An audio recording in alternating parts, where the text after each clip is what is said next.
j'espère que vous allez bien. Donc aujourd'hui on se retrouve pour une vidéo astuce scrap car en début de mois je vous ai lancé un challenge par rapport à ma nouvelle rubrique qui s'appelle Challenge Pictures et je vous demande dans ce challenge de réaliser un mood board au format A5 et je vous ai mis deux éléments imposés. Le premier c'est de mettre du foil et le deuxième c'est de mettre un élément en embossage. J'ai eu pas mal de messages, de commentaires sous mes vidéos ou en message privé en me disant mince je n'ai pas de foil ou je n'ai pas d'appareil à chaud et je leur ai dit que j'allais réfléchir à des astuces ou du moins des solutions pour pouvoir remplacer le temps du challenge. Mais après, les astuces que je vais vous proposer, vous pouvez très bien les utiliser si vous n'avez pas ça chez vous. Donc, tout d'abord, on va commencer avec le foil. Alors, le foil, au début, je me suis dit, aïe aïe aïe, comment vais-je remplacer le foil sachant que dans le challenge, j'ai dit, il faut des feuilles d'or. Déjà, petite parenthèse, au niveau des feuilles d'or, alors moi, j'ai mis couleur or dans ma création. Mais il existe plusieurs types de couleurs, enfin plusieurs couleurs de feuilles d'or. Les principaux couleurs, c'est le or, le argent et le cuivré. Mais il en existe plein d'autres. Si vous allez sur les sites comme Shine, AliExpress, Temu, vous pouvez retrouver du foil de différentes couleurs. Donc, moi, j'ai beaucoup réfléchi avec ce qu'on avait du moins à la maison ou du moins à portée de main.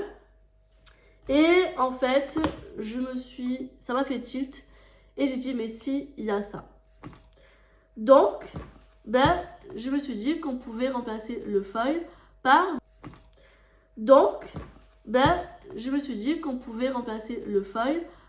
du papier alu. Et oui, parce que quand on regarde bien le papier alu, c'est un effet un petit peu foil, un effet un petit peu brillant. Ensuite, j'ai fait un test le jour où je vous filme cette vidéo. Le matin très tôt, j'ai fait un test et je suis venue bomber avec une bombe couleur or le papier alu et j'ai laissé sécher toute la matinée avant de vous tourner la vidéo. Alors, quand vous bombez le papier alu, c'est très très long avant que ça sèche. À midi, c'était sec. Donc, vous voyez, il faut au moins 4 bonnes heures, entre 8h et midi. Ça fait quand même pas mal d'attente pour que ça sèche. Mais après, vous pouvez très bien prendre... Moi, j'ai pris une bombe couleur or, mais vous pouvez très bien prendre une encre très, très opaque ou des paillettes, ou il y a plein de possibilités, ou un feutre couleur or, ou ce que vous voulez, il y a plein de possibilités pour venir mettre de la couleur sur le papier alu. Donc j'ai bombé avec une couleur or et après je suis venue faire un petit test sur du papier pour voir ce que ça donnait. Bon, j'ai fait grossièrement parce que je voulais vraiment tester au niveau de la tenue avec la colle, voir qu'est-ce que ça faisait au niveau du rendu, etc. Alors je l'ai fait grossièrement parce que je vous avoue que je galère un petit peu avec les ongles, mais sinon au niveau de la tenue, quand je le mets, franchement ça bouge pas, il n'y a aucun problème.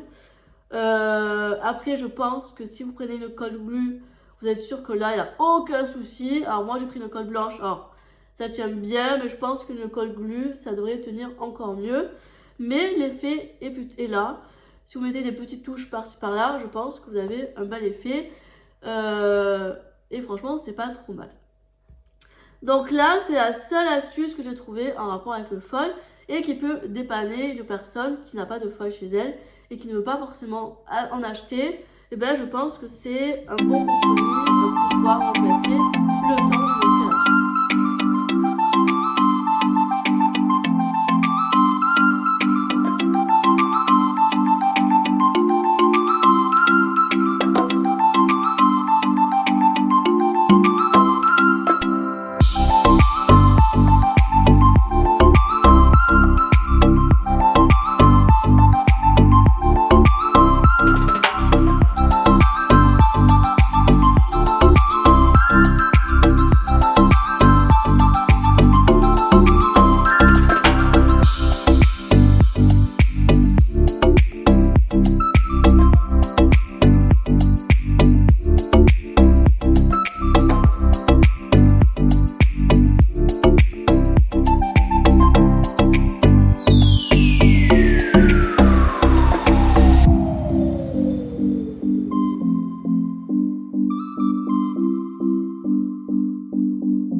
deuxième élément, c'est-à-dire l'élément en embossage. Alors là, malheureusement, je n'ai pas trouvé des astuces très folichons car c'est très compliqué quand on n'a pas le heat gun pour pouvoir faire de l'embossage à chaud. La seule petite chose qui peut remplacer, mais vraiment pour dépanner, c'est si vous avez un stylo assez fin et un stylo style doré ou d'une autre couleur brillante. Si vous avez une belle écriture également, vous pouvez venir écrire votre texte écrire le texte avec ce stylo-là pour donner un effet de brillance et de feuille.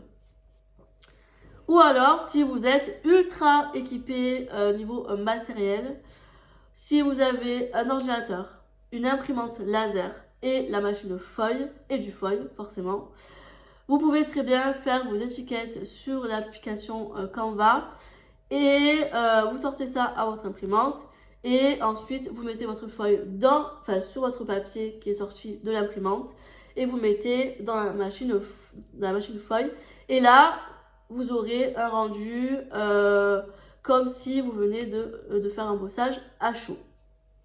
Puisque quand on regarde bien, l'embossage avec le heat gun et le feuille, ça a à peu près le même effet, c'est une belle ressemblance du moins, donc vous pouvez le remplacer aussi comme ça. Malheureusement, c'est les seules astuces que je peux vous proposer pour ces deux éléments. J'espère en tout cas que les personnes qui vont poser les questions, vous allez pouvoir plus ou moins vous en sortir.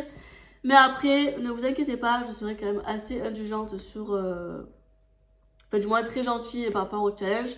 Je ne vais pas vous mettre de bâton dans les roues, hein, ne vous inquiétez pas. C'est juste histoire de s'éclater et de passer un bon moment. Et après, vu qu'on est scrappeuse et créative, à vous aussi d'être imaginative et de trouver des solutions aux problèmes. Là, je vous ai apporté des petites solutions comme ça que j'ai pu trouver dans ma tête. Peut-être que ce que je viens de dire, ça se fait déjà. Alors le feuille, oui, mais au niveau du papier alu, je ne sais pas. Vous me direz ça en commentaire. Mais bon, ça peut peut-être dépanner ou solutionner des personnes qui n'ont pas de feuille. Donc voilà pour cette petite vidéo astuce scrap. J'espère que ça vous aura plu, que j'aurai pu répondre à vos questions. Et puis nous, on se retrouve très bientôt dans de prochaines vidéos. Bye bye!